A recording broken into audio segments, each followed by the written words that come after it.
I'm going to do things just a little differently. So I kind of got more involved in the material than I expected to. And then, so I pulled out maybe one major theme that I'm going to run through kind of as a wrap-up to the entire letter. It's one of the major themes. It's not the only theme, of course. So here's my plan. So I'll go through some introductions, introduce my theme, which is going to be slavery, basically. Not in the American context, but more how biblically, and especially how Paul brings it up. And I think that came up in Daniel's lesson last week about the amount that was given to the question of the slave relationship, in there. And then read. I've got 5 sections, actually, so I've broken up the chapter plus a little bit of the end of chapter 3 into 5, and then that'll be kind of the reading of it, and then go into my material, and then if there's time, there might be some discussion at the end and bringing up other material as well. But so I was kind of struck in doing different studies on, especially Colossians, but of course, you all know the New Testament is full of and dominated by Paul's letters. And I'll talk more about his conversion and the way it's written about. But there's actually more space, meaning verses, allotted to talking about his Damascus Road conversion experience than there is even on the resurrection of Christ in the New Testament. So, make that of what you will, but it's an interesting, at least space-wise, kind of prioritizing of Paul. Okay, then here are some of the themes. Colossians 4, can I read that? Okay. First, the slave status, or the meaning of what it means to be a slave, and it's a broad category as well. There are different ways of being a slave. And again, I am separating it from kind of the chattel slavery in America, but there is some overlap, however, with that. And then, as I think part of the slave status, the role of affliction, and that's kind of pulled in from what Scotty was doing a couple weeks ago. With this really puzzling, interesting phrase that Paul writes about, I think, lacking in affliction in terms of Christ, and so I started digging into that because, the controversial statements are always the most interesting for me, and so I tried to figure out, okay, so what's going on there? And I'm tying it a little bit with the slave status, and of course that is a kind of suffering and a form of affliction, not exclusively, but mostly. And then at the very end, kind of an unrelated thing, but there's a section early on about how we should speak, and so I'm calling it Christian speech. If we get a chance, we'll get to that, and then we can talk about that a little bit, because I think it gives an interesting kind of perspective on how we see evangelism as well. That might just be an interesting additional thing to put into the mix. The other thing that I found out about the church at Colossae is apparently something like maybe even a third of the population were slaves. Okay, so that's probably one reason why the slave part is fairly large. So it's a significant number of the population. Okay, so I'm going to get to the readings. So I can't even remember who got what number, but I suppose. So number 1, yeah. Bondservants, obey in everything those who are your earthly masters, not by the way of eye service as people pleasers, but with sincerity of heart, fearing the Lord. Whatever you do, work heartily, as for the Lord and not for men, knowing that from the Lord you will receive the inheritance as your reward. You are serving the Lord Christ. For the wrongdoer will be paid back for the wrong he has done, and there is no partiality. Masters, treat your slaves justly and fairly, knowing that you also have a master in heaven. Continue steadfastly in prayer, being watchful in it with thanksgiving. At the same time, pray also for us, that God may open us to a door for the word, to declare the mystery of Christ, on account of which I am in prison, that I may make it clear, which is how I ought to speak. Walk in wisdom towards outsiders, making the best use of time. Let your speech always be gracious, seasoned with salt, so that you may know how you ought to answer each person. Tychicus will tell you all about my activities. He is a beloved brother and faithful minister and fellow servant in the Lord. I have sent him to you for this very purpose, that you may know how we are and that he may encourage your hearts. And with him, Onesimus, our faithful and beloved brother, who is one of you. They will tell you of everything that has taken place here. Aristarchus, my fellow prisoner, greets you, and Mark, the cousin of Barnabas, concerning whom you have received instructions. If he comes to you, welcome him. And Jesus, who is called Justus, these are the only men of the circumcision among my fellow workers for the kingdom of God, and they have been a comfort to me. Epaphras, who is one of you, a servant of Christ Jesus, greets you, always struggling on your behalf in his prayers, that you may stand mature and fully assured in all the will of God. For I bear him witness that he has worked hard for you and for those in Laodicea and in Hierapolis. Luke, the beloved physician, greets you, as does Demas. Give my greetings to the brothers at Laodicea and to Nympha and the church in her house. And when this letter has been read among you, have it also read in the church of the Laodiceans. And see that you also read the letter from Laodicea. And say to Archippus, see that you fulfill the ministry that you have received in the Lord. I, Paul, write this greeting with my own hand. Remember my chains. Grace be with you. Thank you. I don't know that we'll actually get to this particular part at the end, but it's striking all the different classes and groupings of people that seem to exist in our worshiping together in the same body and sharing a meal and then also coming to the table. So there are slaves, there are slave masters, there are people speculate that, is it Nympha, that may be a widow who's fairly wealthy because the church is able to meet in her home. If indeed it is a woman, there's some question about that. So that's kind of something we can look at the end as well. The other thing that struck me, and this is just kind of a tangential thing, is apparently a lot of, Paul is always reminding you that he's in prison, that he's in chains, and yet seems to be kind of running things, so to speak, from his cell. So I don't know if you ever watch any of those shows where like the mob boss is in a cell, and then he's like running the operation actually from his cell. So maybe an unholy kind of reference came to mind, but as I was thinking about Paul's relationship to having runners and messengers, whatever, that was kind of a humorous thing. Okay, so I'm going to look into the slave question for the next several slides. Okay, so there was a French philosopher in the 20th century called Simone Weil who converted to Christianity, and I mean she occupied a top position as a professor, and then she purposely decided to identify with the working class, and she started working in factories, and she actually got ill, and then she died in her 30s, quite young, but she converted to Christianity as well, and has written voluminously about that experience. So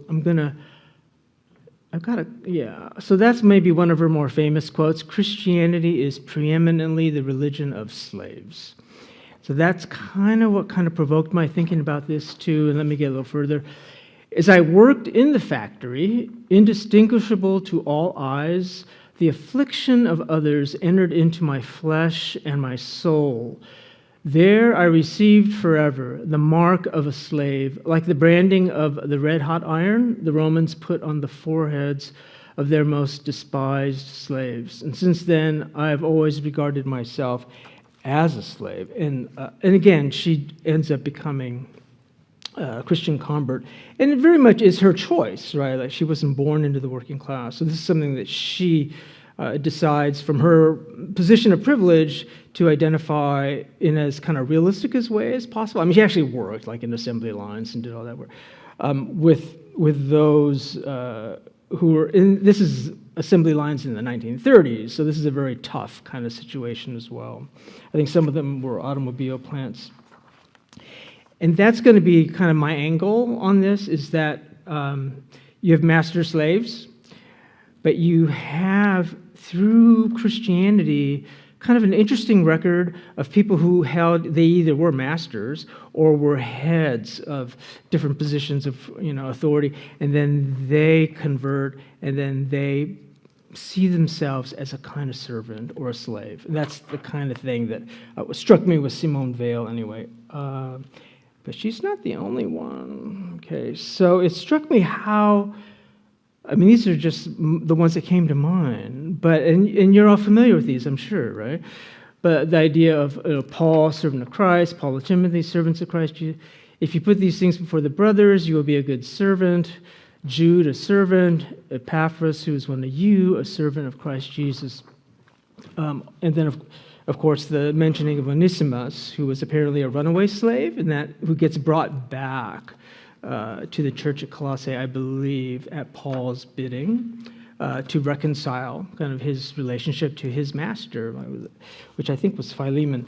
So the first thing I wanted to talk about is the wording. The word for slave is apparently the same as the word for servant, but is often translated as servant or bondservant. In English, it's less harsh. It has kind of that less biting kind of meaning to it. But I actually like just saying slave. Okay, now it may be that in the American context, it's a difficult thing to do. But I think by anesthetizing it out, we kind of defang it as well, and then don't maybe fully appreciate kind of maybe the spiritual kind of implications of it for us later too. Because if you think of servant, I don't know, you think of almost like a helper maybe, who gets paid. And there were people like that, but it's just interesting that the term was actually more for slavery. I've just got a few examples then of masters who become slaves. So, has anyone heard of Hermas or Herma? Okay, good. I didn't. Okay, so 2nd century, apparently a Roman prefect or official, like a governor, who converts to Christianity.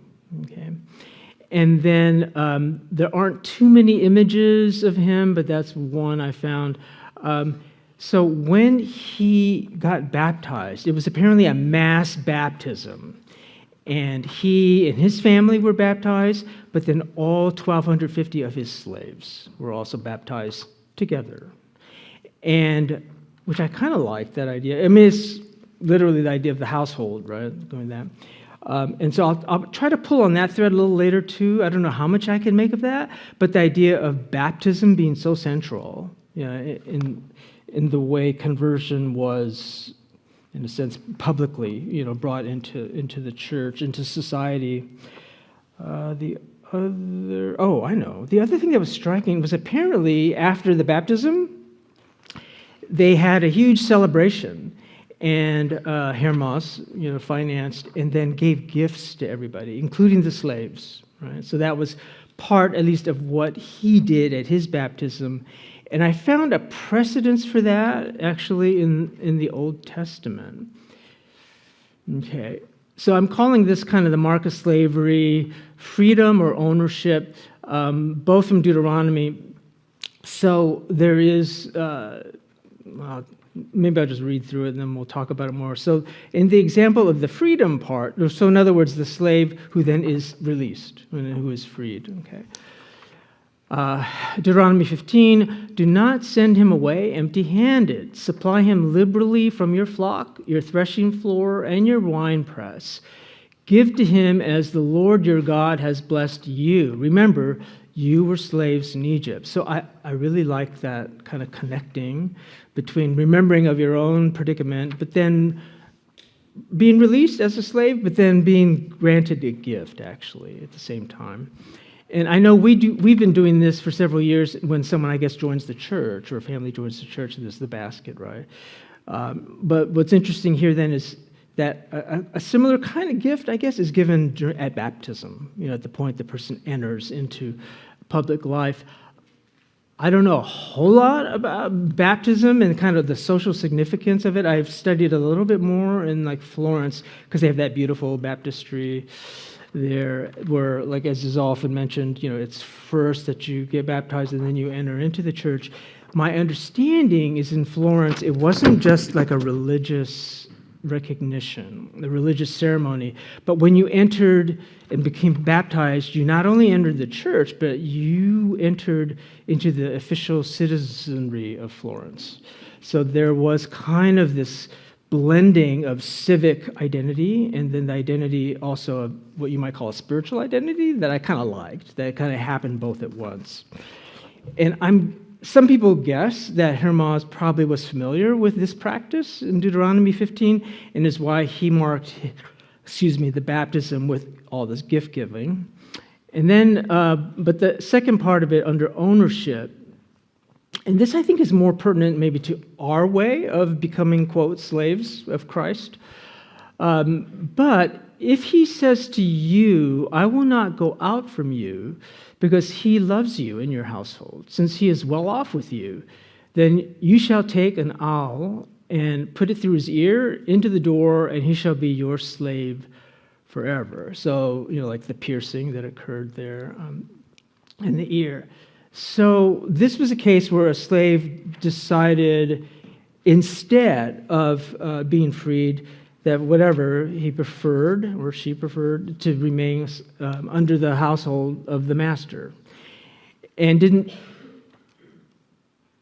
I kind of like that idea. I mean, in the sense of that, I think maybe similar to how we become believers, we submit to the lordship of Christ. Now, we don't typically have alls and the doorstop, but there is. Maybe baptism marks us publicly in kind of a similar way. Do you know what I mean? That there may be something to that, I think. Anyway, and then 1 Corinthians 6, you were bought with a price. So the idea that we're purchased, so we're slaves in that sense, but because it's willing, we're also wanting to settle debts, right? So the idea of our sin, our guilt, we're wanting that to be reconciled and paid for. And so that's part, I think, of what the slavery, ownership, freedom image, I think it's a very powerful one in our case that as well. This is St. Maurice. I like this example too because it was in Roman times. So St. Maurice was the head general of, I guess, a Roman legion, apparently the Legion of Thebes, which had this tremendous reputation for its ferocity. But it was an entirely Christian legion of soldiers. And I forget which emperor, I think it was Maximilian I. Anyway, required a certain sacrifice be made. I forget to which deity, and Maurice, as a Christian, refused to do it.